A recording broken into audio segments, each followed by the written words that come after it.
Bienvenue sur les sentiers de l'étrange, présenté par Georges Tussin et Christian-Jacques Attard, pour tous les amateurs de mystères et de phénomènes inexpliqués.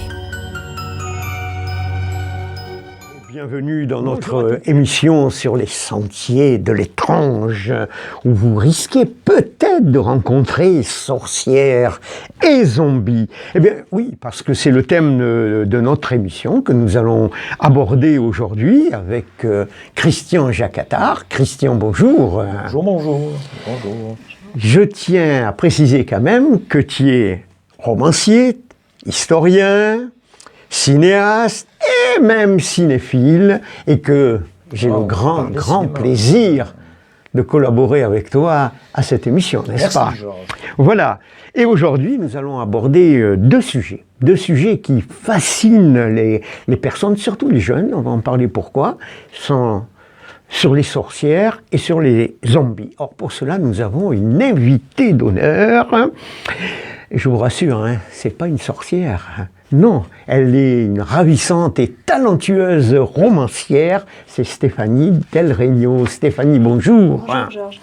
C'est un réel plaisir de vous retrouver. Merci à nouveau pour cette invitation. Eh bien, ça fait quelques mois d'absence. Je sais que vous étiez très occupé. Vous étiez parti vers d'autres aventures littéraires. Vous allez nous en parler d'ailleurs un petit peu. Et puis, vous faites partie intégrante de la radio, Vous avez collaboré sur plusieurs émissions, c'est puis un réel plaisir. Voilà. Alors, votre nouvelle vie littéraire, est-ce que vous avez aussi quelques projets de livres, mais à titre personnel Oui, j'ai un projet. Alors, je suis sur ce projet depuis plusieurs mois maintenant, mais il me manque le temps de le concrétiser, mais j'espère pouvoir y arriver dans les mois prochains. Donc, c'est un projet de documentaire. Alors, je veux taire pour l'instant la thématique parce qu'elle est quasiment pas abordée. D'accord. Voilà. Puis c'est une superstition d'écrivain, ça. Oui. On n'aime pas dévoiler le sujet de nos Il ne livres. faut pas dévoiler encore. Non. Tant que ce n'est pas concrétisé. Vous avez bien raison. Voilà, donc c'est vraiment le projet qui vous tient à cœur pour 2025. Bien, on vous souhaite tout le succès que vous méritez. Et avant de vous laisser le micro, je vais me retourner vers Christian. Eh oui, mon cher Christian, alors tu vas nous donner un petit peu ton regard, comme d'habitude, très rapidement, sur ces deux thèmes, sorcières, zombies, un peu le prologue de l'émission. Ouf, Georges. Oui, Christian. Finalement, ce sont des thèmes croisés. Parce qu'on retrouve dans la mythologie des sorcières, et puis dans celle des zombies après, beaucoup de points communs. Parce que ce sont, enfin dans l'esprit populaire, ce sont à la fois des victimes et des jeteurs de sorts. C'est-à-dire que les zombies sont, on en parlera, des victimes, dans l'esprit du zombie traditionnel et même du zombie de cinéma. Mais pour être des victimes, il faut qu'ils aient subi un sort.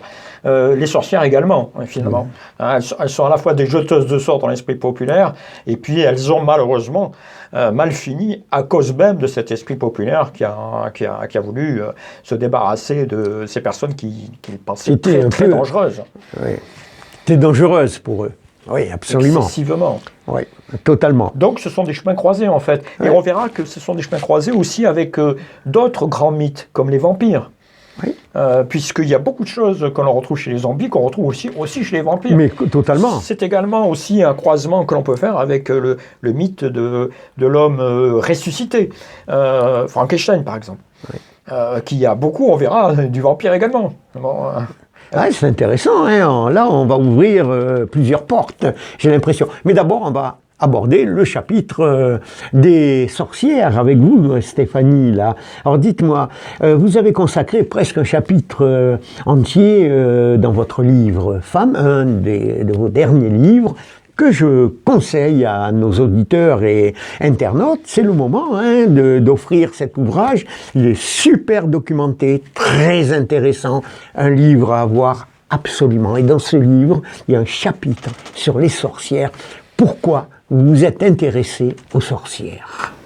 Mais comme la thématique de mon livre, c'était les femmes, évidemment, quand on on dit le mot femme, derrière il y a plein de déclinaisons, il y a plein de fantasmes, il y a plein de dérives aussi. Et forcément, on parle des sorcières, on pense aux sorcières. Notamment, alors, l'idée reçue, là, la première, c'est les sorcières de Salem, la fameuse chasse aux sorcières de Salem. Donc ça, c'est le plus connu. Mais nous, en France, depuis entre le bas Moyen-Âge et la Renaissance, en fait, on a eu plusieurs vagues de chasse aux sorcières qui étaient liées, en fait, à la religion. Oui. En fait. Donc chez nous c'était ça, alors que la chasse aux sorcières de Salem, c'était plus sur fond de crise politique, religieuse et raciale. Voilà. Mais nous en France, c'était essentiellement, enfin ce n'était que du 100% religion. Absolument. Et dites-moi, pour quelle raison cela fascine autant les jeunes actuellement? On pourrait citer Harry Potter, bien sûr, avant c'était Ma sorcière bien-aimée, Sabrina, American Horror, par exemple. Il y a beaucoup d'ouvrages sur les sorcières. Il y a une fascination quand même, même dans les téléréalités d'aujourd'hui. Tout à fait, Il y a eu des histoires où chacun s'accusait d'être une sorcière, d'avoir jeté un sort. Va en librairie dans les rayons ésotérisme, tu vas voir qu'il y a énormément de livres sur la magie, sur les sorcières, comment devenir une sorcière, les filtres, les amulettes. Il y a beaucoup d'ouvrages là-dessus. Comment vous interprétez ça, Stéphanie? Alors moi, ce que je vois, là où je travaille maintenant depuis presque un an, donc chez Pictos, on a essentiellement une marque, voire deux, qui sont dédiés à la magie. Et c'est vrai qu'on a un public extrêmement jeune, mais on n'est plus dans la sorcellerie du Moyen-Âge, on est dans une sorcellerie verte. Maintenant, en fait, c'est de la magie verte. Même les écolos se mettent dans la magie, absolument pas. La magie verte. Non, avant, c'était la magie blanche. Ou noire. Ou noire. Ah, c'est la plus terrible. Ça, c'est la sorcellerie, la magie traditionnelle. Mais maintenant, on parle de magie verte. Donc, on va surtout retrouver chez les jeunes, notamment. Et on va être dans les courants Wicca, druidisme, en fait des choses que nous, qui sont un petit peu nouvelles dans notre culture, qu'on a pompé en fait d'autres civilisations. Halloween. Entre autres aussi. Voilà, entre autres. Aussi. Mais c'est vrai que les jeunes s'intéressent. En fait, tout le monde s'est toujours intéressé. Enfin, tout le monde, non, pas tout le monde. Il y en a qui sont réfractaires à ça et à qui ça ne parle pas. Oui. Mais les sorcières ont toujours fait partie de nos croyances, ont toujours fait partie de nos traditions, ont toujours fait partie de l'imaginaire collectif aussi. Mais maintenant, c'est vrai qu'on a accès à une autre forme de sorcellerie et qui va être beaucoup plus bienveillante maintenant. Et c'est vrai que les jeunes, là, ces nouvelles générations qui arrivent, sont des générations quand même qui sont beaucoup plus ouvertes et beaucoup plus sages que nous, que les anciennes. Donc on voit bien qu'on peut améliorer oui, bien sûr. les choses. Et j'ai cru entendre tout à l'heure que vous parliez de magie en Wicca, non Oui, avec le... C'est pas de la Wi-Fi, c'est de la Wicca, là. Oui, mais la Wicca, mais pareil, en fait, on est... ça fait quelques années déjà qu'on en parle en France de ce courant Wiccan. C'est de la magie verte. Oui. Voilà. Ce qu'on appelait avant la magie blanche. C'est pour le bien-être. Non, c'est plus lié un petit peu au druidisme, au chamanisme. En fait, ce sont ces courants-là qui, pour nous, nos générations à nous sont un petit peu étrangères, quoi.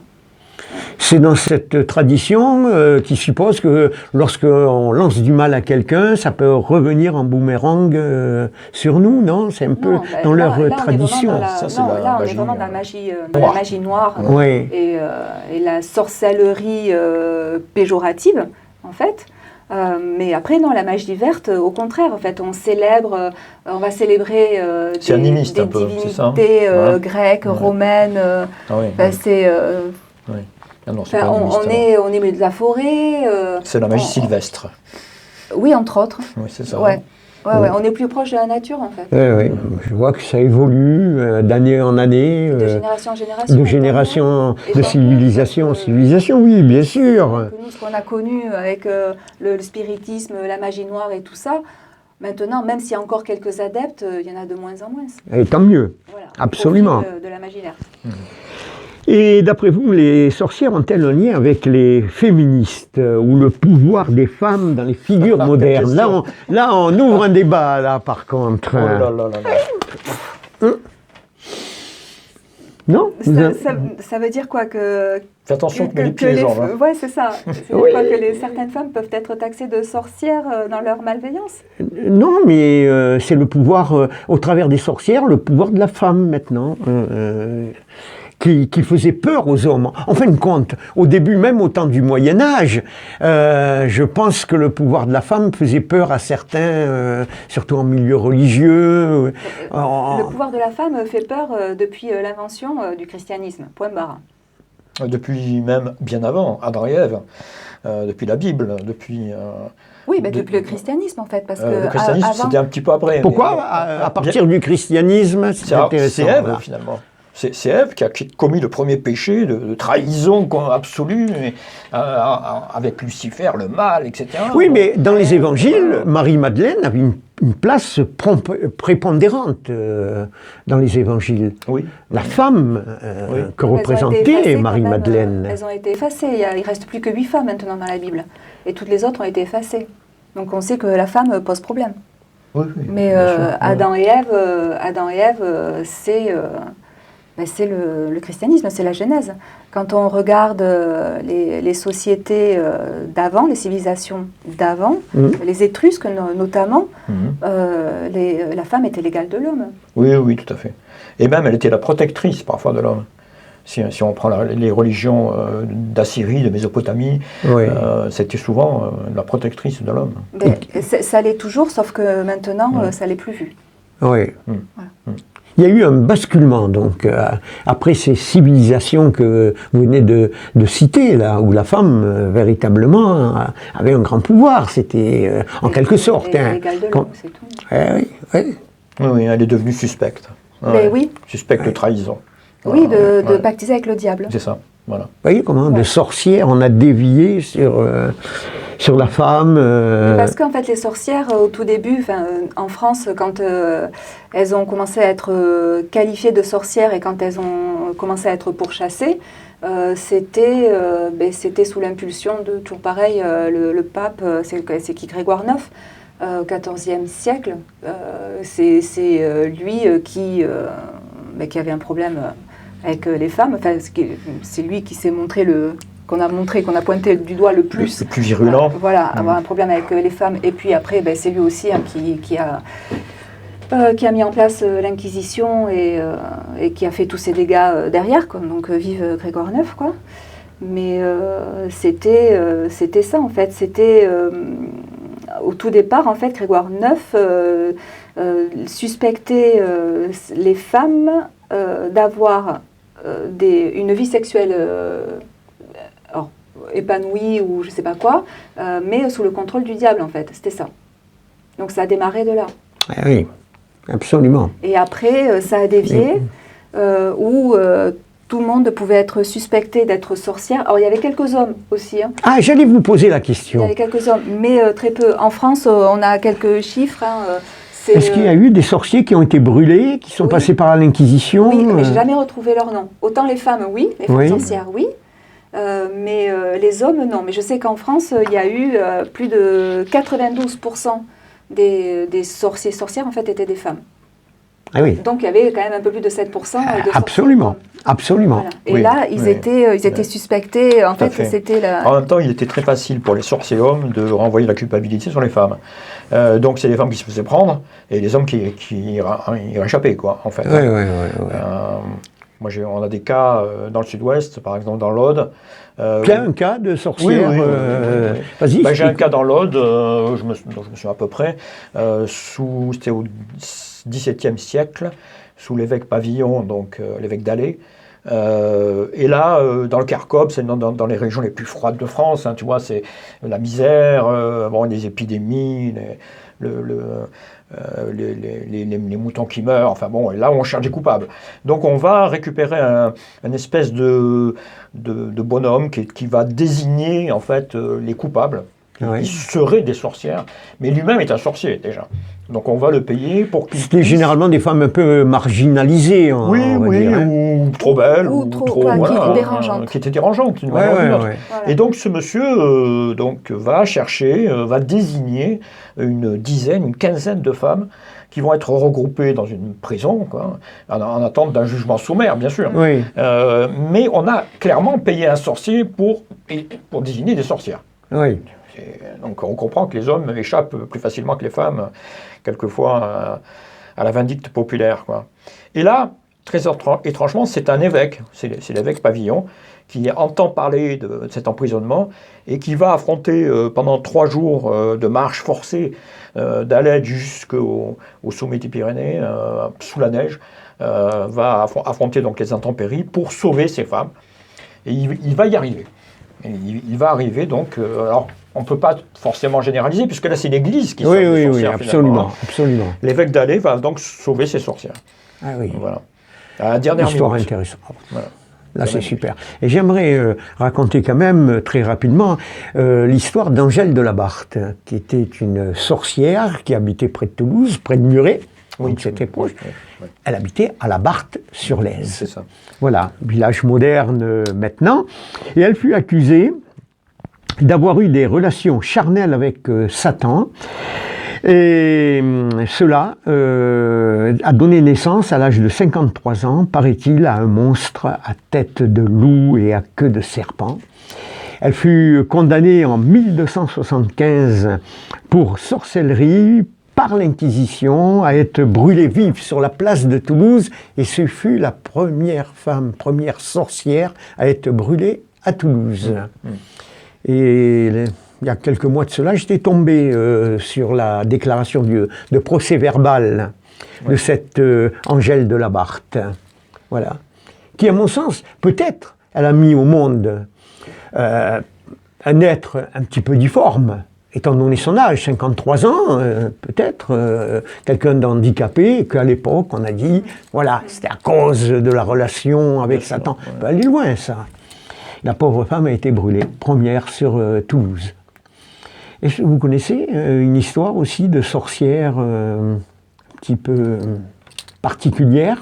Non, Non, on ne connaît pas. Nous, en tout cas, la première sorcière connue, référencée, enfin sorcière entre guillemets, oui. la première jugée sorcière et condamnée à mort, c'était Marion de la Droiturière.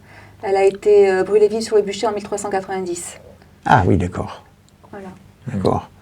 Effectivement, ça a été une hécatombe à une époque. Ah, complètement. Hein, Ouais, au ouais. Moyen-Âge, l'Inquisition. Et même après. Et même après. Même après. Jusqu'au XVIIe siècle. Jusqu'au en fait. XVIIe. On en a eu, Ah, complètement. Ouais. donc on a eu plusieurs vagues. On en a eu une en 1462-1467, où là on était vraiment sur des vagues. Après on a eu 1588-1612 et après tout le XVIIe siècle. Et la toute dernière jugée sorcière qui a été exécutée, par contre on ne connaît pas, on ne sait pas sous quelle forme, on ne sait pas comment elle est morte. Il s'agissait de Louise Révillot, qui a été exécutée en 1778 et quand même 96 ans après la décriminalisation de la sorcellerie. D'accord. Et les parlements partaient à la chasse aux sorcières. Ouais. J'ai un autre exemple, c'est Jean d'Espagnier, qui était quand même le président du Parlement de Bordeaux, et qui par 2 fois est parti dans les Pyrénées, du côté de Tarbes, de Pau, carrément à des chasses aux sorcières. Quelqu'un de le dire. Oui, tout à fait. Alors ça, c'était au XVIIe siècle. Hein. Ouais. Et donc, on va parler un peu des rituels de sorcières. Il y a des rituels. Il y a eu des rituels. Je vous écoute pour apporter une précision, justement. Et la chasse aux sorcières de Salem, en fait, comme je vous disais tout à l'heure, c'est un souci qui était sur fond de politique. C'était racial et c'était un petit peu religieux. Voilà, donc il y avait, ça n'avait rien à voir avec de la sorcellerie. En fait. Donc, on a voulu éliminer des personnes gênantes. Mais c'était des personnes, à l'époque, donc Salem, c'est un petit bourg en Amérique du Nord, Oui. donc, de l'État du Massachusetts. qui était divisé en deux. Il y avait d'un côté un petit peu les richousses et de l'autre côté les pauvres. Et ils ont décidé, à un moment donné, en fait, ils ont voulu se créer leur propre croyance. Donc, ils ont nommé un pasteur. Et le pasteur, lui, donc, il a fondé une branche du catholicisme qui était très austère. Donc, il y a des fidèles qui se sont un peu insurgés, quoi, en disant que voilà, c'était trop carré, qu'ils ne pouvaient pas vivre leur foi dans des conditions aussi austères. Donc, en fait, après, ça a été le bordel. Ça a été juste ça. Et puis, à l'époque, donc, c'était colonisé, c'était les colons. Donc, il y avait cette histoire de racisme, donc d'un côté les blancs et d'un côté les noirs et les pauvres noirs qui étaient persécutés. Donc, et qui étaient accusés aussi de sorcellerie. Voilà, donc oui, on comprend mieux. 141 suspects. Oui. 141 suspects. Oh là là là là. Et ouais, je sais, ouais. Je sais. Ouais, c'est terrible. Il y a un peu plus d'une centaine d'exécutions. Donc il y en a qui étaient, donc la majorité était brûlée sur le bûcher. Il y a eu une pendaison et après les autres on les laissait crever dans des geôles. Ça fait froid dans le dos là. Ce que l'être humain est capable de faire, c'est ça. On voit sur. C'est horrible, horrible. Alors les rituels, les sabbats.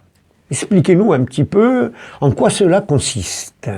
Ou ne consiste pas. Je ne sais pas. À vous de débattre. Expliquez-nous un petit peu. Les sabbats. Alors, ça se passe... Moi, je ne vais pas trop vous expliquer les sabbats parce qu'il y a les esbats aussi. On va en parler, justement. Lié au cycle lunaire, je crois, les esbats. Oui. Et là, donc, moi, ce n'est pas du tout ma partie. Moi, je suis vraiment dans les sorcières traditionnelles. Et là, les sabbats et les esbats, en fait, ça fait partie du paganisme. Ah oui, c'est quand même bien cloisonné. C'est complètement autre chose. En gros, les sabbats et les esbats, c'est ce que je vous disais tout à l'heure, c'est de la magie verte et au rythme de la nature, des cycles de la lune notamment et du soleil aussi, et des éclipses. Voilà. Ouais. Quelque chose à rajouter sur ça Sur les sabbats Oui, sur les sabbats. Écoute, ça fait partie aussi de cette mythologie. C'est vrai que, bon, malgré tout, les sabbats, on a attribué aux sorcières, en tout cas telles qu'on les a arrêtées et brûlées et martyrisées, de participer à des sabbats, de se transformer en toutes sortes de bêtes, chats, chauves-souris, de chevaucher des balais. Enfin bon, on connaît tout ça par le cinéma et par la littérature. Oui, totalement. Mais justement, il y a beaucoup de romantisme gothique qui s'est greffé à tout ça. Hein, bon. Et Disney s'est bien inspiré aussi des sorcières pour les contes d'enfants et leurs histoires. Il y a beaucoup d'histoires de sorcières. Oui. Donc, de bonnes fées. Bon, aussi. De bonnes fées, donc c'est un petit peu lié. Une grosse bêtise aussi. Ouais. Oui. Oui. Ouais. Disney, c'est pas une référence. Quoi.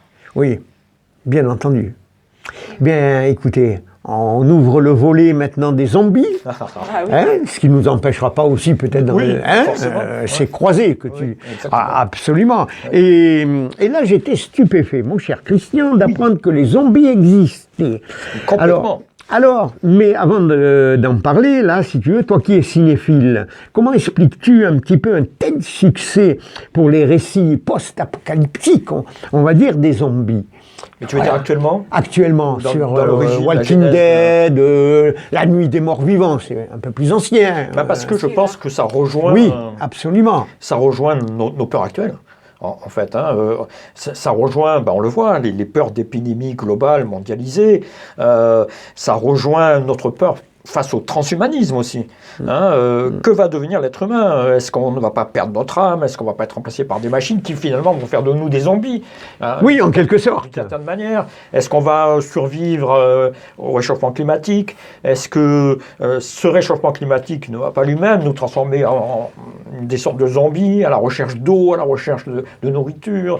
Est-ce qu'on ne va pas s'agresser les uns les autres? Enfin, c'est tout ça que ça... Oui, ça met en exergue nos peurs, en quelque sorte. Exactement, c'est pour ça que c'est un tel succès, c'est que en fait ça transpire une angoisse existentielle actuelle. C'est ça, hein, le zombie, quoi. Oui.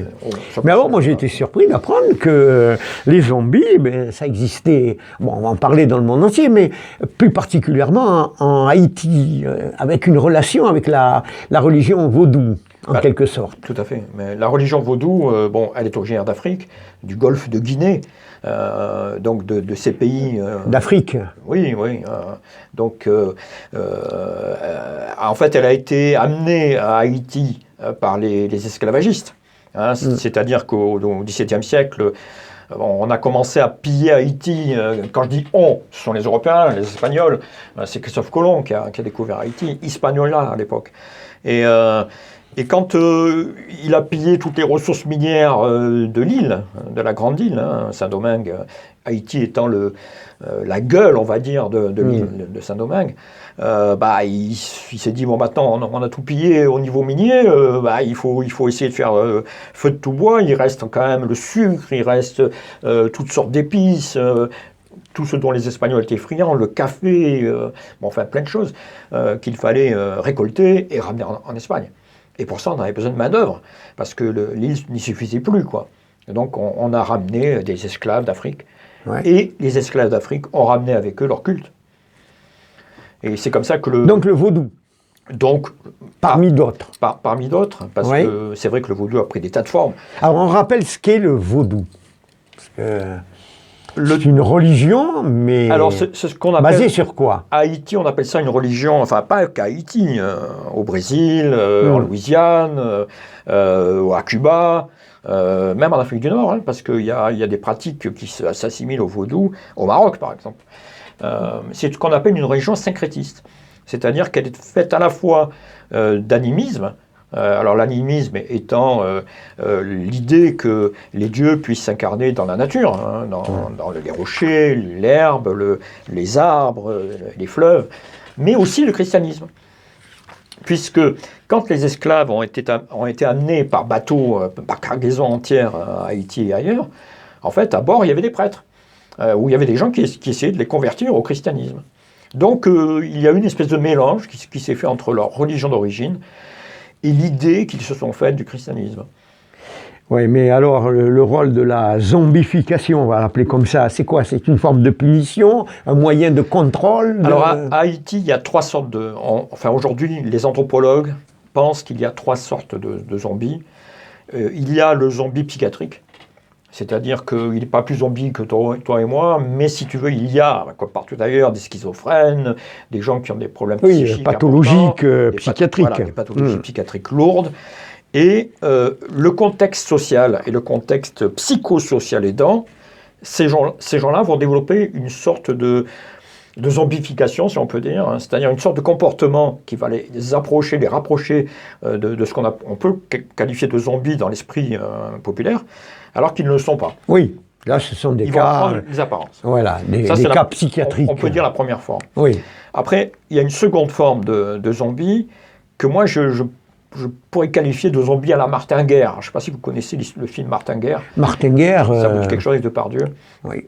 C'est l'histoire de quelqu'un qui arrive dans un village dans les Pyrénées et puis qui finalement se fait reconnaître comme l'enfant perdu du village et puis tout le monde l'adopte. Alors qu'en fait, ce n'est pas du tout le cas. Il n'a jamais été du coin. Et en fait, Haïti a subi tellement de tremblements de terre, d'ouragans, de guérillas, en fait, toutes sortes de malheurs, qu'il y a des familles qui ont été décimées. Et qu'on ne sait plus trop, quand quelqu'un se présente, et qui se dit le frère ou le grand frère qui a disparu dans le tremblement de terre il y a 10 ans ou 15 ans, s'il faut le rejeter ou si au contraire il n'est pas très intéressant de l'accepter parce que ça fait un bras de plus. Alors finalement, les familles finissent par adopter des gens qui se disent des zombies, hein, qui disent on a été zombies pendant des années, on s'est réveillé tout d'un coup, on s'est rendu compte qu'on pouvait se libérer de cette zombification et on revient vers vous, notre famille, 15 ans après. Mais même bien avant. C'est tendancieux ça. Hein, c'est totalement tendancieux. Oui, c'est appelé de zombification. Là. Non, c'est ça. Ces deux premiers cas ne sont pas du tout. Oui, absolument. Mais on appelle ça des zombies quand même. Absolument. Tu as bien fait de le souligner. Voilà. Parce que, si tu veux, voilà, tu as bien compris qu'il est intéressant dans une famille pauvre d'avoir quelqu'un, un bras puissant pour travailler la terre, quand on en a perdu 2 ou 3. Bien sûr. Voilà. Et donc, la main-d'œuvre à bon marché. Voilà. Et en même temps, c'est pas que la main-d'œuvre à bon marché, parce qu'un homme solitaire qui se retrouve à l'abandon, dans la pauvreté, va se retrouver comme ça une famille, va se retrouver une femme et des enfants. Enfin bon, ça arrange tout le monde. Mais ça, c'est arrivé dans les temps modernes. Martin Guerre. Voilà. Martin Guerre, mais même là, dernièrement, il y a eu des cas de personnes qui sont présentées en disant « mais je suis votre fils qui avait disparu Mais ça a été le cas après la guerre de 14-18, par exemple, où les fermes manquaient de bras, bien sûr. Alors, on n'y pense pas, mais c'est vraiment... absolument. Tu as bien fait de le souligner. Voilà. Et après, il y a une infime partie de vrais zombies. Ah, c'est ce qui va nous intéresser aujourd'hui. C'est ce qui va vous intéresser. Parce que là, en fait, il y a des zombies pour toutes sortes de raisons en réalité. D'abord, parce qu'on veut se débarrasser de quelqu'un. Alors ça peut être sa femme, ou ça peut être son mari, ça peut être son frère, parce que son frère, il a des propriétés, mais alors que toi, tu n'en as pas, et que tu aimerais bien les avoir.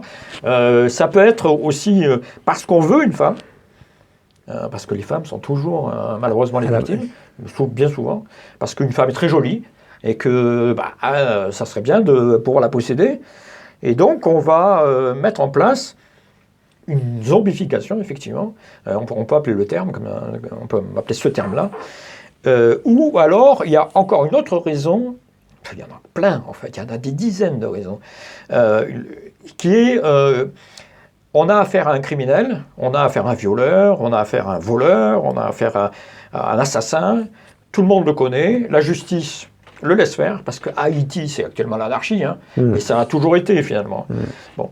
Et là, il y a des sociétés secrètes constituées que les anthropologues connaissent, qui vont convoquer ce personnage et qui vont lui dire, écoute, on te donne un premier avertissement, tu te remets dans le droit chemin, sinon, il va t'arriver des problèmes. Et le problème ultime, c'est être zombie. Voilà. C'est-à-dire, alors, comment on peut zombifier une personne? Eh bien, écoute, alors, à Haïti, ils ont ce qu'on appelle des Ougans ou des Bokors. Des Bokors, des sorciers, en des sorciers. Voilà, c'est des sorciers. Mais c'est même des groupes constitués. C'est-à-dire que tu as le Bokor, tu as son assistante, tu as les assistants du Bokor qu'on appelle les Unsi, tu as les hommes de basses œuvres qui vont faire le sale boulot pour les Bokors. Et ces Bokors-là, en fait, ce sont des sorciers qui, eux, par contre, ils manipulent des produits excessivement dangereux. Et il y en a un, c'est la tétrodotoxine, TTX, qui est issue d'un poisson qu'on connaît tous, c'est le poisson globe. Alors là-bas, ils appellent ça le foufou, mais on appelle ça le fugu au Japon. C'est ces fameux poissons que tu connais, qu'on peut manger, mais alors il faut vraiment le spécialiste ultime, parce que sinon tu risques la mort. Donc, ce sont des extraits toxiques qui sont extraits donc de ces poissons-là, mais d'araignées, de crapauds, enfin de toutes sortes d'horreurs, de choses, quoi. Et on va faire en sorte que la personne qui a été désignée, pour les raisons que je viens d'expliquer, pour être le futur zombie, puisse être en contact avec le poison. Alors le poison, il a une forme de poudre. Finalement, on va le disséquer, tu vois, enfin c'est pas le disséquer, on va l'assécher pour qu'il finisse par devenir une poudre. Et cette poudre, on va pouvoir la mettre soit au sol, pour les gens qui marchent pieds nus, soit on va la mettre sur des accoudoirs. Il y a un médecin... Mais pas dans les aliments, Il y a un médecin qui a été contaminé comme ça, c'est-à-dire que chaque fois qu'il mettait ses coudes sur l'accoudoir, son fauteuil en tissu, il prenait cette poudre, soit dans les chaussures, c'est-à-dire que, voilà, et comme on mélange à ces produits toxiques des saponaires, en fait, c'est-à-dire des produits qui vont permettre de mieux faire pénétrer le produit dans la peau, petit à petit, mais même assez rapidement, la personne va finir par développer d'abord des vomissements, des malaises. Alors on va la croire malade la plupart du temps, parce que justement, elle a ses symptômes au début. Et puis elle va finir par tomber dans le coma. Et le coma, donc c'est des battements cardiaques qui sont très très peu perceptibles. C'est une paralysie générale, c'est-à-dire que la personne est consciente, elle entend, elle voit, mais elle ne peut plus bouger. Elle a une paralysie totale du corps. Horrible, voilà. Horrible. Et là, il faut quand même dire aussi qu'il n'y a pas de zombies sans complicité. Alors la complicité, c'est celle que je t'ai expliqué tout à l'heure, c'est-à-dire les maris, le beau-corps lui-même, qui veut changer de, Toujours des complices. de partenaire sexuel. Oui. C'est le jaloux qui veut prendre une terre qu'il ne peut pas avoir autrement. Des complices. Il y a peu de médecins à Haïti, donc les certificats de décès sont signés par les proches. Voilà. Ah d'accord, c'est beaucoup plus facile. Donc, on a tendance à dire, cette personne, même si on n'est pas sûr à 100% qu'elle est vraiment morte, elle est morte. Voilà. Et donc on l'enterrait. Elle est enterrée. Alors elle est enterrée, si c'est par exemple un criminel, à qui on a déjà dit tu fais gaffe, parce que si tu continues sur cette voie-là, il va t'arriver des petits problèmes, lui, il va avoir la dose. On va dire la classe premium. Hein. Oui. C'est-à-dire qu'on va le mettre dans un cercueil avec une glace en verre, on va lui laisser les yeux ouverts, hein, parce qu'on ne va pas fermer ses yeux, il va avoir les yeux ouverts. On va mettre le carré blanc dans l'émission. Ah oui, oui, non, mais c'est effrayant ce que tu nous racontes là. C'est une émission terrible. Donc on le met dans le cercueil, on le met au fond de sa fosse, et là il voit en fait, il entend, il voit. Et il voit même avec cette glace là au-dessus de lui, il voit quoi, il voit les pelletées de terre lui tomber dessus. Mais il ne peut plus bouger, il est paralysé. Il ne peut pas parler, pas bouger, rien faire, il ne peut même pas faire le moindre petit signe. Mais à un moment donné, plus d'oxygène. Justement, tu soulèves le bon problème. C'est que pour éviter ce problème-là, il faut que le cadavre, le pseudo-cadavre, soit déterré très vite. Ah oui. Donc il y a maximum, on va dire 24 heures, et même bien avant. Donc les assistants du Boko vont se dépêcher la nuit d'aller retirer le cadavre. Et ils vont commencer à lui mettre la tête en bas et les pieds en l'air, tu vois, bien le secouer, le fouetter, si c'est possible, lui mettre de l'eau glacée, enfin toutes sortes de choses qui vont le réveiller. C'est le faire sortir de cet état. Le réanimer. Le réanimer. Une résurrection, en quelque sorte. Voilà, mais ça ne va pas durer longtemps, on peut dire la prise d'air libre, parce que tout de suite, on va lui remettre une capuche sur la tête, et on va l'entourer avec des ficelles, et on va l'amener très possiblement à 15-30 km de là, tu vois, dans un coin où il n'a jamais mis les pieds, et où là, il va devenir un esclave. C'est-à-dire que, bien sûr, il faut maintenir un état... Un esclave, mais il reprend un petit peu ses fonctions, non? Enfin, oui, il va reprendre ses fonctions végétatives. Oui, mais en même temps, il ne va pas reprendre pleinement conscience de sa mémoire. Oui. Il ne va pas reprendre conscience de ses facultés qui ont été altérées souvent par le poison. Hein. C'est-à-dire qu'on a, par exemple, on a eu le cas d'une jeune femme qu'on a retrouvé, c'est sa sœur qui était bonne sœur, hein, qu'il a revue sur un marché déambulé et qu'il a reconnue. Et on lui a fait faire des examens assez poussés, des IRM et autres, et on s'est rendu compte qu'elle avait quand même de sacrées lésions cérébrales. Hein. Donc ça ne laisse pas indemne non plus. Non, c'est pas anodin. Non. Et en même temps, cet état est maintenu par d'autres drogues. C'est-à-dire que dans la nourriture qu'on va donner à l'esclave, hein, le gars qui va travailler dans une canne à sucre, ou qui va travailler en usine, ou qui va même travailler, parce qu'il faut quand même le dire, pour des petits dictateurs locaux, hein, c'est une petite mafia locale, on sait que par exemple François Duvalier, dit Papa Doc, hein, et son fils Jean-Claude, dit Bébé Doc, et leur tonton Macoute, les fameux tontons Macoute, il y avait quelques zombies au milieu. Hein, c'est-à-dire des types qui étaient complètement allumés et qui avaient la cartouche facile. Hein. Donc en même temps, ça faisait régner une espèce de terreur absolue, parce qu'on se disait, Papa Doc, il a des zombies avec lui. Quoi. Donc ça sert à des tas de choses, le zombie. Puis après, c'est des esclaves sexuels. Hein. C'est-à-dire que, voilà, on a une femme très, très mignonne, qui est là, à loisir, on en fait ce qu'on veut, on lui fait des gosses, c'est terrible, oui. En général, en Amérique du Sud, au Mexique, comme ailleurs, est totalement différente de la nôtre. Hein. Oui. Le cadavre, le corps mort n'a pas la même valeur portée que chez nous. Il n'y a peut-être même pas le même respect.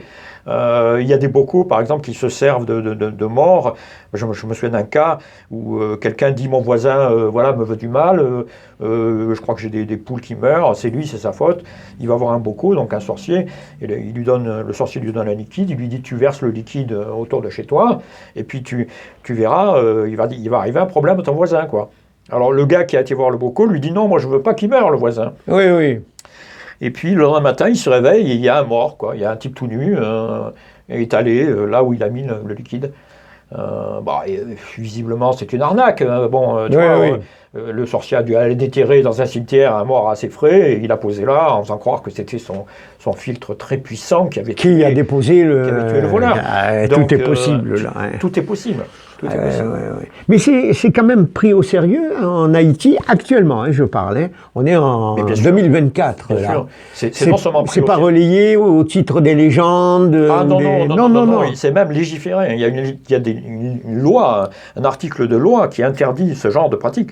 Et quelquefois, mais très rarement, il y a des jugements, mais de moins en moins d'ailleurs, parce que vu ce qui se passe là-bas, l'état d'anarchie du pays. Mais il y a un cas célèbre, celui de Narcisse. Oui, bravo. Clavius Narcisse. Oui, voilà. Oui, tout à fait. Alors, qui est revenu, je ne sais plus combien d'années après sa mort. Lui, il est mort 2 fois, bien sûr. Hein. Oui. Il est né en 1922, donc il est mort une première fois 40 ans après, en 1962, de soi-disant hypertension. Oui. On l'a enterré, comme je vous l'ai expliqué. Et puis il a disparu de la circulation, quoi. Et un beau jour, le gardien de son camp de canne à sucre, de son usine, s'est fait agresser. Et donc, il a pu s'échapper. Alors, on pense que c'est soit ça, soit le fait qu'il y a une tradition. C'est pour ça que je disais tout à l'heure qu'on est dans... C'est croisé avec les sorcières. Avec les vampires. Les vampires, avec les sorcières. oui. C'est parce qu'on pense que on peut maintenir le zombie dans l'état si on ne lui donne pas de sel. Et ça, dans le domaine des sorcières, le sel, c'est énorme. Quoi, hein. Voilà, alors pourquoi cette attribution au sel, là, ce rapport au sel? Mais le rapport au sel, il est... autant les sorcières que les... je pense que c'est un ingrédient, c'est sacré, le sel est sacré, quoi. Autrefois, les Hébreux échangeaient du pain et du sel, enfin, c'est quelque chose d'incontournable, de sacré, et en général, c'est quelque chose qui a un rapport au divin, et on pense que, enfin, scientifiquement, on pense plutôt que le sel est un inhibiteur, c'est-à-dire qu'il va arrêter l'effet du poison. Ah oui, d'accord. Voilà. Parce qu'il y a des traditions, on met du gros sel. Bien sûr. Tout autour. Pour protéger nos maisons, c'est bien ça. Tout à fait. Et donc, il y a un rapport. Mais on a un rapport aussi avec les vampires, parce que, bien évidemment, quand même, les gens ne sont pas bêtes. Ils savent très bien que leur défunt peut devenir, et peut-être qu'il n'est pas défunt, définitivement défunt, qu'il va pouvoir devenir un zombie. Donc, ils font appel à... des individus de basse besogne, quoi. Et ces gens-là, ils vont aller zigouiller le mort, quoi. Ils vont retuer le mort, quoi. Donc on va lui mettre un pieu dans le cœur. Ça ne te rappelle rien. Ça me rappelle rien. Oui, bien sûr. Vampire. On va lui couper la gorge. Dracula, voilà, Sylvanie. On va lui couper les membres inférieurs pour pas qu'il puisse marcher, tu vois. Donc, tu vois les horreurs que ça provoque. Et là, on est sûr que ton défunt ne sera pas devenu vampire. Mais c'est une forme de zombification, parce qu'ils ont besoin, entre guillemets, de sang humain pour se régénérer, les vampires. Oui. Dans la tradition des vampires. Dans la tradition des vampires, oui. Voilà. Mais... voilà, donc... Mais dans le monde, est-ce qu'il y a d'autres traditions de zombies, je ne sais pas moi, en Sibérie, en Mongolie par exemple, où des chamans ont le pouvoir de contrôler les esprits, je vois. Ou de ressusciter les morts. Oui, mais ça, c'est là aussi... Oui, mais ressusciter les morts, c'est autre chose. Là. À condition que le mort soit mort. Ah. Voilà. Donc, on vient comprendre que quelques drogues peuvent tellement bien simuler la mort qu'on a vraiment l'impression que la personne est morte. Et que, effectivement, le chaman peut déclarer qu'il va ressusciter quelqu'un qu'il a peut-être quelquefois lui-même. Oui, les personnes qui étaient en état de catalepsie. Oui. Et qui a repris la vie, et que légalement était mort. Alors, ce qui se fait maintenant beaucoup à Port-au-Prince, dans le cimetière de Port-au-Prince, enfin, ce qui se fait beaucoup, c'est que les familles veillent les morts, quoi. Ce qu'on faisait autrefois, d'ailleurs, ici. On veillait les morts pendant 3 jours. Maintenant, c'est fini. Et d'ailleurs, on mettait un voile, un drap sur les miroirs. Tout à fait. Voilà, la tradition. Et donc, les familles veillent le cercueil, enfin la tombe, pour empêcher le sorcier, enfin le Bokor et ses adjoints, de venir récupérer le cadavre. Ouais. Donc c'est une des solutions aussi. Absolument. Mais par contre, pour revenir sur les zombies, j'ai vu un documentaire là, il y a quelques mois où il parlait de cas de zombies, peut-être vous l'avez vu passer en Europe de l'Est, et on penserait à une maladie en fait, qui touche plusieurs personnes. D'accord. Et on ne sait pas. On ne sait pas si c'est lié. Alors c'est sûrement. Alors on pense à une intoxication, donc soit de l'eau, machin, mais ça touche surtout les enfants. Oui. Et c'est en Europe de l'Est. Enfin, je vous retrouverai le reportage. Oui. Mais qu'on déclare mort et qui. Non, qui sont à l'état de zombies, qui sont vraiment zombies comme dans Thriller, Michael Jackson, quoi. Ben, c'est un peu le cas Walking Dead, suite à une épidémie. Oui. Enfin, c'est un petit les scénaristes ont imaginé toutes sortes de choses. On peut imaginer. En tout cas. Même le recours aux extraterrestres, hein, puisque là. Ben oui. Bien sûr. Alors, recours aux extraterrestres, ça me plaît. Oui, vas-y. En littérature. Approfondis, là. Eh ben, il y a plusieurs films qui ont été écrits sur le principe que, en fait, des cosses venus de l'espace allaient transformer allaient prendre possession des vivants, enfin, et les transformer en zombies. Voilà.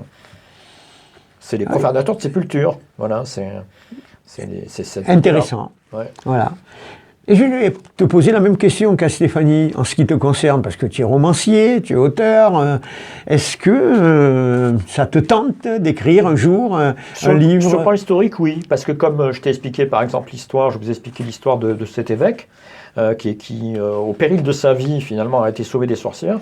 Je trouve que c'est une histoire fascinante.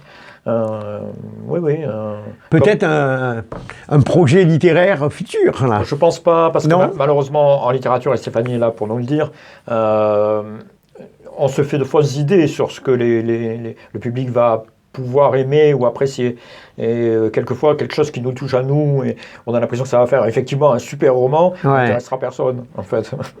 Donc voilà, moi j'ai beaucoup d'histoires que je garde pour moi, parce que j'ai conscience qu'elles n'intéresseront personne. Oui, mais bon, pour revenir un peu aux zombies, aux morts, etc., au Brésil, au Mexique, il y a une tradition quand même aussi. Complètement, bien sûr. Voilà. Surtout... ça a d'autres noms. Alors moi, je n'ai pas trop de mémoire à ce niveau-là, mais tu vois, au Brésil, par exemple, on appelle ça le candomblé ou le macumba. Macumba, on connaît Macumba. Voilà, oui, mais c'est pas la même chose. À Cuba, c'est la santeria. Puis on vient de parler du vaudou haïtien. Donc, en fait, chaque pays a recomposé un petit peu sa propre religion. Haïti, c'est très, très drôle d'ailleurs de voir la liste des dieux en Haïti, parce que en fait, ils ont un panthéon qui est de milliers de dieux. Bon, pour nous, on est pauvres à côté. On a un dieu. On a un seul dieu, mais eux, ils en ont des milliers, avec des noms vraiment. C'est vraiment très drôle des fois. Par exemple, le dieu de la mort chez eux, c'est le baron samedi. C'est drôle. C'est un nom drôle, mais enfin, ça fait très peur. Mais la tradition au Mexique, c'est d'aller dans les cimetières et de manger avec les morts, entre guillemets, sur la pierre tombale. Ils déposent les victuailles. Mais si tu cherches que c'était aussi une tradition chez nous. Oui, Stéphanie. Et puis de les prendre en photo morts. Oui. De les prendre en photo jusqu'à il n'y a pas si longtemps. Et après, c'est surtout après dans les tribus africaines qu'il habille. Il est mort, mais il habille, et puis chaque personne va lui faire une offrande. Puis en plus, il est très bien habillé. Le mort, il est en costume. C'est ça, il est très élégant en général. Alors qu'il est mort. Oui. Ils ont une tradition différente un petit peu de la nôtre actuelle. Hein. On a tendance maintenant un peu à écarter ces traditions. Disons qu'elles se sont diluées avec le temps. Maintenant, on porte des chrysanthèmes sur les tombes. Mais moi, je me souviens dans ma famille, qui est d'origine maltaise, il y avait encore cette tradition du pique-nique dans les cimetières. C'est-à-dire le jour de la Toussaint, on préparait un pique-nique avec des ingrédients bien définis, et toute la famille allait au cimetière et allait manger autour de la tombe. Autour de la tombe. Donc, je trouve ça sympathique. Pourquoi pas? Oui. Hein? Oui, enfin, Actuellement, ça serait vu un petit peu d'un drôle d'air, ça. C'est dommage parce que le 1er novembre, souvent il pleut, il fait froid. Oui. Faire un pique-nique comme ça. Oui, c'est un pas pique-nique, génial. mais on peut le faire tout le long de l'année. On n'est pas obligé de le faire, on peut le faire à des anniversaires. oui, à- voilà, résurrection à Pâques. Après, est-ce que les cimetières autorisent ça? Bon, je pense je pas, sais mais bon. pas. Ouais, Je pense voilà, que ça doit c'est ça, être. quoi. Oui, c'est des traditions qui se sont perdues, Ouais. mais de toute façon, ça Oui. c'est certain. Perdu, pas si que ça, parce que j'ai quelques amis qui le font, ça. Ah, tu vois, genre. Ouais. Ouais. Au moment des anniversaires. Bon, sur les... De naissance ou de mort? Je sais pas. Honnêtement, je vous dirais une bêtise, hein, mais au niveau des anniversaires, ils vont se recueillir et puis manger un gâteau, voilà, autour de la tombe. Enfin, Moi, j'ai trouvé ça sympa. en Occident, notre rapport à la mort a quand même beaucoup changé. Ah, le rapport à la mort a Je complètement crois- changé. Georges, tu as fait une émission sur Sainte-Thérèse.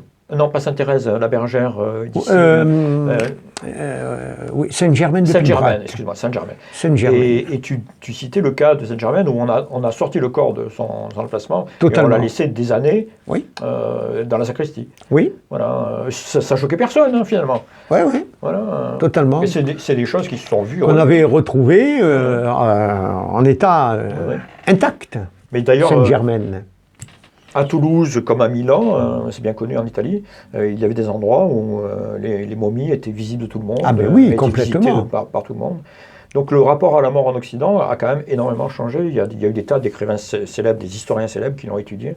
Oui, Ouais. absolument, absolument. Donc il y a beaucoup d'histoires comme ça, de zombies dans le monde. Si tu permets, je voudrais citer quelques livres. Allez, vas-y. On le fait pas Très bien. d'habitude. Oui, on ne le mais, fait pas, mais on va le faire aujourd'hui, voilà. puisque nous avons Stéphanie, qui est quand même dans le milieu littéraire et de l'édition, on va en parler d'ailleurs. Donc, Je te laisse le soin de présenter Pour les gens tes qui livres. s'intéressent aux zombies, je conseille les livres d'un médecin qui est un médecin légiste. On va le montrer. Je vais le montrer. Et anthropologue qui s'appelle Philippe Charlier. Il est assez connu. Tu tapes Philippe Charlier Ouais. sur n'importe quel moteur. Et voilà. Et donc, il a écrit un livre qui est un petit livre dans cette collection qui est la collection La Petite Bédéthèque des Savoirs et qui est à la fois un livre avec... Enfin, il y a finalement très peu de texte, mais qui est surtout un roman graphique, Ah oui, effectivement. mais qui est très bien fait et qui nous dit tout sur les zombies. Lui, il distingue les zombies avec un E, ce sont les zombies de cinéma, du zombie I sans E, qui sont les zombies, les vrais zombies. Et Et ensuite, il y a ce livre qui s'appelle Le Vaudou, Magie ou Religion de Jean Kerboul, qui est un peu plus ancien. Bon, le Oui. mien est en super état. C'est la collection Les Énigmes de l'Univers, et qui, lui, est une étude quand même très complète d'anthropologie sur le mythe des zombies et sur le vaudou. et Donc, en matière de sorcières, qu'avez-vous, à part votre livre Femmes, où il y a un chapitre, il y a d'autres livres, non, qui parlent de sorcières, spécialisés dans ce domaine? Oui, il y a quand même pas mal d'ouvrages documentaires sur le sujet. Hein. Il suffit d'aller sur Amazon et Oui, de on taper en trouve, sorcière et- absolument. Oui, Bon, il y a quand même pas mal de... on reste dans le milieu littéraire, dans le milieu de l'édition. Je sais maintenant que vous êtes très occupé, vous faites partie d'un gros groupe d'édition. Est-ce que vous pouvez nous en parler un peu plus? Alors, il s'agit du groupe Pictos. On est en périphérie de Toulouse. La maison mère, c'est DG Diffusion, donc qui existe depuis plus de 40 ans. Pictos a été créé il y a un peu plus d'une quinzaine d'années. Oui, voilà. Donc en fait, moi, j'y étais à l'avant-début dans cette société il y a 18 ans et j'y suis revenue, donc ça va faire 1 an. Donc on est le 2e acteur de l'édition en Occitanie. On a 13 marques d'édition à ce jour, 13 maisons, avec des lignes éditoriales complètement complémentaires et puis assez hétéroclites. Donc on va C'est-à-dire hétéroclite, à quel point de vue? Alors, tout à l'heure, je vous parlais de magie verte, notamment de paganisme. Donc, on a au moins 2 marques qui sont dédiées à ça. Mais après, donc, en marque historique, on a les éditions d'Angle, chez lesquelles j'avais commencé donc, en 2006, spécialisées en médecine, en santé, Oui. naturelle, on va dire. On a les éditions Trajectoire, spécialisées en ésotérisme traditionnel. On a les éditions Granchet, On a les éditions du Terran. Donc il y a Aluna, vous allez en parler. Ah, je vais en parler, un coup de cœur. Hélios, dont je m'occupe un petit peu là, spécialisée en spiritualité. Les marques d'Alliance Magique, donc Alliance Magique, Danae, Hermesia, Chronos Arenam, et je dois en oublier une, Arcana Sacra. Voilà, Arcana Sacra. Mais ça touche beaucoup à la spiritualité, aux médecines douces, parallèles. En gros, on est sur tous les domaines, sauf la politique. Oui. On ne fait pas. La vie après la mort, oui, tout ça, ce qui est... On va trouver ça avec tous les Murphy et tout ça. Oui, donc là, on est... Parce qu'en plus, on a redessiné les lignes de chaque maison d'édition, puisque à chaque fois qu'on rachète une maison d'édition, ça peut un petit peu... interférer. Voilà, exactement. Oui. Donc on a réaligné tout ça. Après, moi, je m'occupe surtout d'Hélios et de trajectoire avec mon binôme Reza. On est vraiment dans l'ésotérisme traditionnel et puis moi avec Hélios dans la spiritualité New Age. D'accord. Et vous aviez auparavant, vous, 2 maisons de disques.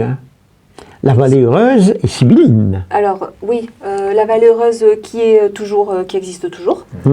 Sous forme associative maintenant, et puis donc justement c'est DG là qui reprend toute ma diffusion de distribution parce que j'ai plus le temps de m'en occuper, et il est prévu que je ferme la Vallée Heureuse quand les stocks seront écoulés. Ah, d'accord. Voilà. Et donc avec Sibylline. Voilà, parmi vos titres personnels, on rappelle, il y a Femmes bien sûr, mais il y a d'autres titres que je n'ai pas en mémoire. Il y a le Codex Figas, il y a Lilith, Lève Maudite, il y a le Livre des Dames Blanches. Ouais. Je dois en oublier. Un premier livre que j'avais coécrit avec Jean-Pierre Perrault sur le roi Salomon. Qu'on peut retrouver sur quelques Amazon. ouvrages de Yves Lignon. Oui, voilà. Après, il y a tous les 3 titres d'Yves. Et on a une pensée, bien sûr, pour le professeur Lignon, qui a écrit de très nombreux ouvrages. Qui se serait régalé à parler Ah, de mais zombies. totalement. Ah, c'est certain, c'est certain. Et donc, Christian, toi de ton côté aussi, comme je le disais, tu es romancier, tu as sorti quelques ouvrages. À quelle maison d'édition? En ce qui te concerne, comment ça se passe? Mais dernièrement, c'est plutôt Philomène Alchimie. Et ce sont essentiellement des ouvrages qui sont consacrés à des lieux, qui sont des chapelles ou des églises, qui ont un intérêt au niveau symbolique, au niveau alchimique. Voilà. Le dernier, c'est une toute petite chapelle que je vais faire visiter la semaine prochaine à un groupe d'une 30aine de personnes. On le dit. Dans l'Aude, qui s'appelle Notre-Dame du Cross. Et ton dernier... Oui. Si je peux me permettre, vous pourrez nous le soumettre, votre manuscrit? Ah, mais il est déjà édité. Il est déjà édité. Il est déjà édité. C'est dommage. Parce que l'alchimie, ça fait vraiment partie Ben des piliers trajectoires. Un projet? On en parlera. Absolument. Ton dernier livre, c'était un conte? Oui, c'était des contes. Ouais. C'était des contes. Alors, j'étais persuadé que ça ne marcherait pas. Ouais. Tu vois. Et puis finalement, il a pas mal marché. Mais des contes... 22 nouvelles, contes. Autant les adultes peuvent trouver quelque chose à l'intérieur que les enfants. Que c'était un domaine qui était... Tu as joué sur les 2 tableaux, là. Oui, je sais pas. Bon. Et moi, j'ai un petit coup de cœur également pour présenter un livre dont la maison d'édition Aluna fait partie de votre groupe, si j'ai bien compris. Voilà, c'est un coup de cœur pour tous les amateurs d'ésotérisme, de spiritualité, de psychologie des profondeurs. En quelque sorte, c'est l'ouvrage de Florence Argelès. Alors, Florence Argelès, est psychologue clinicienne, formée aux thérapies comportementales et cognitives, et qui vient donc de sortir, on le disait, aux éditions Aluna, La couleur des ténèbres. Et je peux vous dire que c'est un thriller psychologique, autobiographique, où l'auteur, durant 20 ans, vingtaine d'années, lors de son sommeil profond, eh bien une créature terrifiante l'a entraîné dans les méandres de son inconscient. Donc c'est un ouvrage qui vous réservera bien des surprises. Et c'est une fabuleuse voie initiatique pour se trouver soi-même, enfin guérir et guérir de ses peurs. Surtout, je le recommande très fortement, c'est une découverte de soi. Je rappelle le titre, comme vous pouvez vous en apercevoir, La couleur des ténèbres, aux éditions Aluna. Voilà, nous arrivons presque au terme de cette émission fort intéressante sur les zombies, les sorcières, surtout en cette période d'Halloween. C'était le moment de faire cette émission, je pense. Ah oui. En tout cas, je vous remercie énormément. Merci Stéphanie. Merci Georges. Pour votre intervention toujours percutante, intéressante sur le domaine des sorcières. Et bien sûr, mon cher ami Christian, sur les zombies. On vous donne rendez-vous pour une prochaine émission. En attendant, portez-vous bien. À très bientôt. Bye bye. Merci à vous.